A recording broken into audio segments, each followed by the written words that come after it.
Bismillahirrahmanirrahim. Assalamualaikum warahmatullahi wabarakatuh. Perkenalkan, nama saya Jujun Sunarsi dari Farmasi 2C.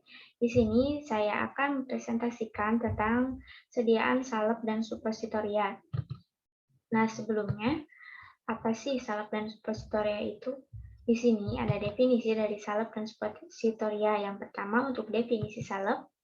Salep merupakan sediaan semi-solid atau setengah padat yang mudah dioleskan dan ditujukan untuk pemakaian topika pada kulit, kulit sehat, sakit, atau terluka, dan membran mukosa seperti hidung dan mata. Bahan obat harus larut atau terdispersi homogen dalam basis atau dasar yang cocok. Yang selanjutnya yaitu ada definisi dari sediaan suppositoria. Nah, untuk sediaan suppositoria adalah obat padat berbentuk kerucut atau peluru yang dimasukkan ke dalam tubuh melalui anus atau rektum, uretra, atau vagina. Begitu berada dalam tubuh, suppositoria akan larut dan melepaskan kandungan obatnya. Panas dari tubuh akan melelehkan lapisan ini sehingga obat dapat keluar dan secara langsung pada lokasi yang dituju. Yang selanjutnya ada basis dari sediaan salep dan suppositoria. Untuk pertama yaitu ada basis salep. Nah, yang pertama dari basis salep adalah basis hidrokarbon. Pada basis golongan ini bersifat lemak dan bebas air. Basis salep ini cenderung stabil dan tidak dipengaruhi waktu. Yang kedua yaitu ada basis serap atau basis absorpsi. Basis ini berperan sebagai emolian meski daya penutupan terhadap kulit tidak seperti pada basis berlemak.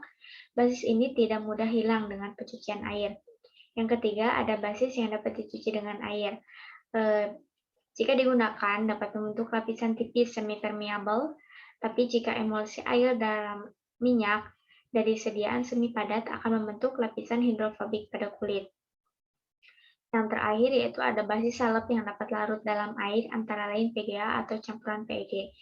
Untuk basis terdiri dari kombinasi polyethylenglycol atau PEG dengan BM tinggi atau padat dan PEG dengan BM rendah atau cair. Nah, selanjutnya ada basis dari sediaan suppositoria. Untuk basis dari sediaan suppositoria yang pertama telah mencapai kesetimbangan krisnalitas, di mana sebagian besar komponen mencapai temperatur rektor 36 derajat Celcius, tetapi basis dengan kisaran lebih tinggi dapat digunakan untuk campuran etiktum, penambahan minyak-minyak, balsam-balsam, serta suppositoria yang digunakan pada iklim tropis. Yang kedua, secara keseluruhan basis toksis dan tidak mengiritasi pada jaringan tersebut yang peka dan jaringan yang meradang. Yang ketiga, dapat bercampur dengan berbagai jenis obat. Yang keempat, basis suppositoria tidak mempunyai bentuk yang stabil. Yang kelima, basis suppositoria menyusut secukupnya pada pendinginan, sehingga dapat dilepaskan dari cetakan tanpa menggunakan pelumas cetakan. Yang selanjutnya, basis suppositoria tidak merangsang. Yang ketujuh, basis suppositoria mempunyai sifat membasahi dan mengemulsi. Yang kedelapan, basis suppositoria stabil pada penyimpanan. Maksudnya seperti warna, bau, atau pola pelepasan obat tidak berubah. Yang terakhir, suppositoria dapat dibuat dengan mencetak dengan tangan, mesin, kompresi, atau ekstrusi.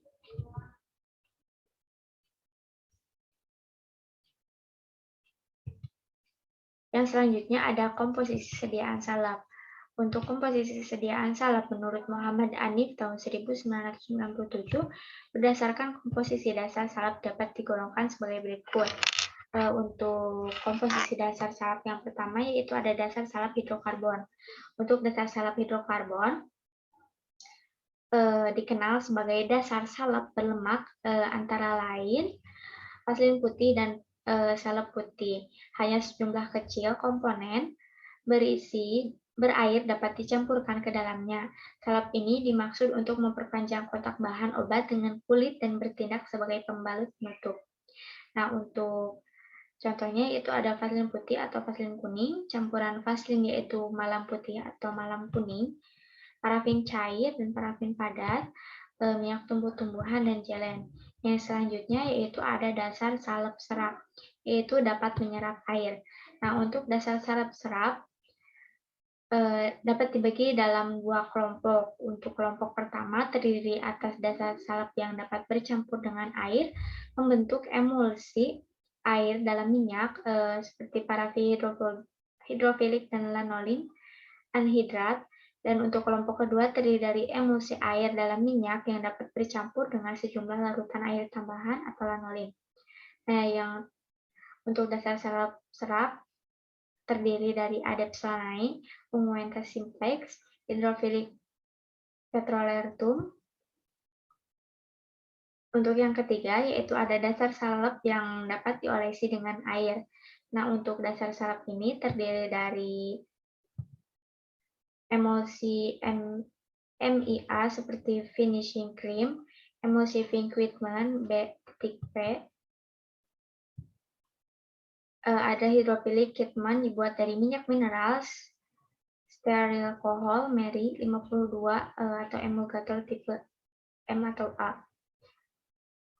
Nah, untuk dasar salep yang dapat dicuci dengan air, emulsi minyak dalam air antara lain salep hidrofilik dan lebih tepat disebut krim. Yang selanjutnya ada dasar salep yang dapat larut dalam air antara lain PGA atau campuran PEG. Nah, untuk salep ini disebut juga dasar salep tak berlemak. Untuk contohnya yaitu ada polyethylenagroph, Kitman, siagasan, dan PGA. Nah, selanjutnya ada komposisi sediaan dari sediaan suppositoria. Nah, yang pertama ada basis berminyak atau berlemak pada olum kakao. Yang kedua, basis yang larut atau bercampur dalam air untuk gelatin, tergliserinisasi, dan polyethylene glycol. Yang ketiga, bahan dasar gelatin. Yang keempat adalah bahan dasar lainnya atau basis surfaktan, kombinasi twin 61 sebanyak 85% dan gliserin larut 15%.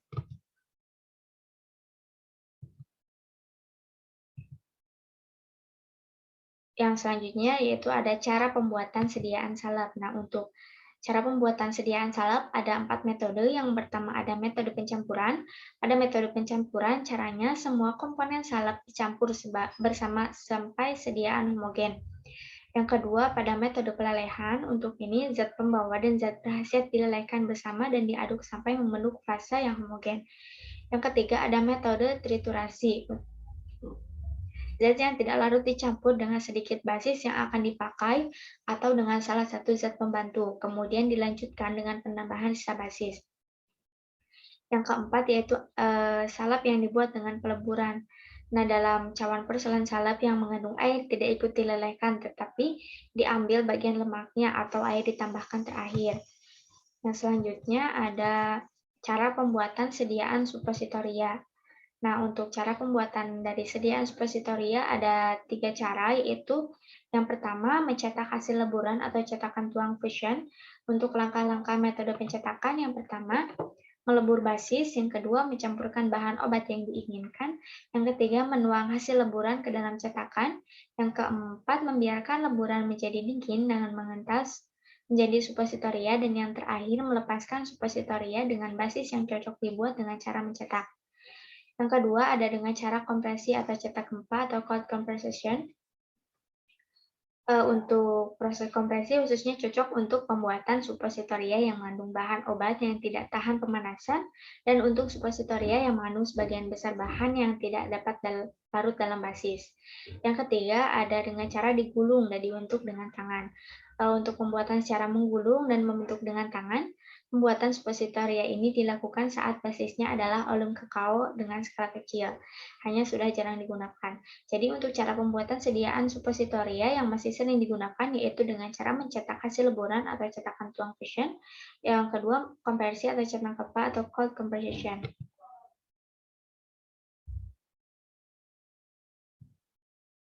Yang selanjutnya ada etiket dan kemasan salep dan suppositoria. Nah, bisa dilihat ya untuk contoh etiket pada sediaan salep dan suppositoria. Nah, di sini pada penandaan etiket pada sediaan salep dan suppositoria menggunakan etiket warna biru.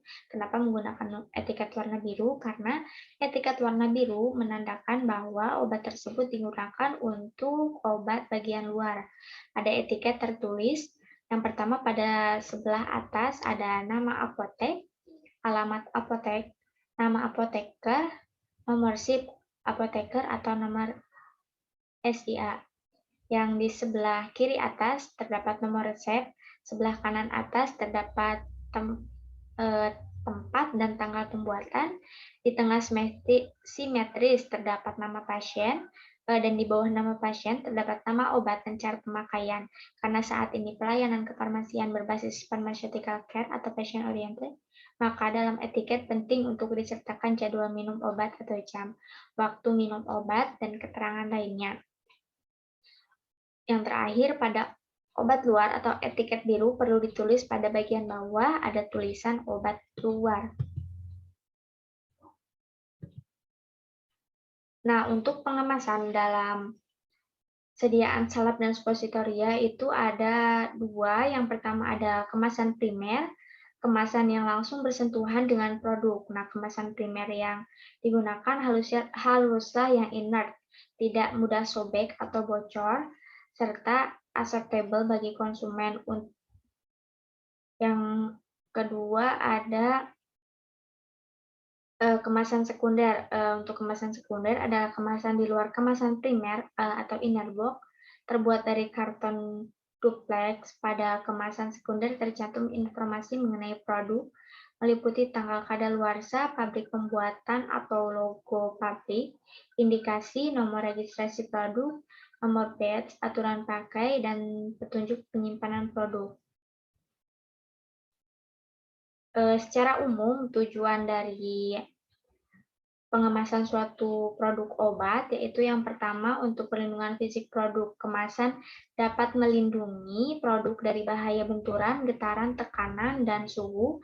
Yang kedua sebagai penghalang. Nah, untuk kemasan dapat melindungi produk dari oksigen yang menyebabkan terjadinya oksidasi, uap air, kelembaban, dan debu. Yang ketiga sebagai penghalang aglomerasi produk. Yang keempat sebagai sarana informasi. Yang selanjutnya untuk bentuk sediaan dari salep dan suppositoria yaitu untuk salep merupakan sediaan semi solid dan suppositoria merupakan sediaan solid atau padat. Yang selanjutnya ada kelebihan dan kekurangan dari salep. Nah, untuk kelebihannya yang pertama, dapat diatur daya penetrasi dengan memodifikasi basisnya. Yang kedua, salep dengan basis lanonin mempunyai sifat yang lebih mudah dicuci dengan air dibandingkan salep dengan basis berminyak. Yang ketiga, lebih sedikit mengandung air sehingga sulit dirumbuhi bakteri. Untuk kekurangan dari sediaan salep yaitu yang pertama ada lengket. Yang kedua, pada basis lanonin, kekurangan dari basis salep ini adalah kurang tepat bisa dipakai sebagai pendukung bahan-bahan antibiotik dan bahan-bahan lain yang kurang stabil dengan adanya air. Yang ketiga, pada basis hidrokarbon sifatnya yang berminyak dapat meninggalkan noda pada pakaian serta sulit dicuci dengan air.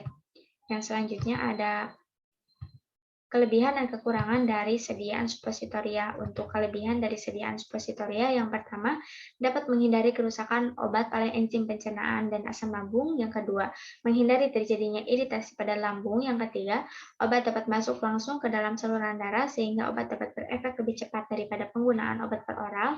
Yang terakhir, baik bagi pasien yang mudah muntah atau tidak sadar. Untuk kekurangan yang dimiliki oleh sediaan suppositoria yaitu yang pertama, untuk pengisapan menimbulkan rasa tidak nyaman.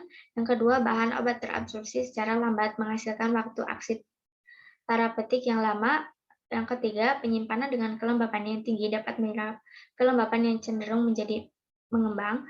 Yang terakhir, jumlah obat yang akan diberikan dalam bentuk suppo tergantung pada pembawa dan bentuk kimia serta fisik obat yang diberikan. Yang selanjutnya ada perbedaan salep dan suppositoria.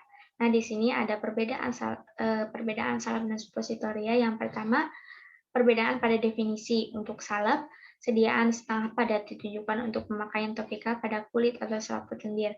Nah, untuk suppositoria sendiri definisinya yaitu obat solid berbentuk peluru yang dirancang untuk dimasukkan ke dalam anus atau rektum, vagina, atau uretra.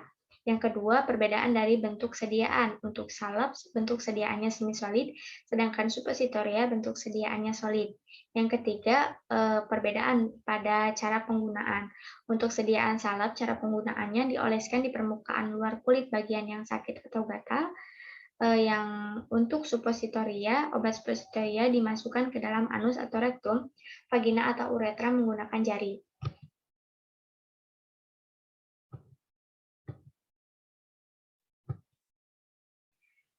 Terima kasih atas perhatiannya. Sekian yang dapat saya sampaikan pada presentasi kali ini.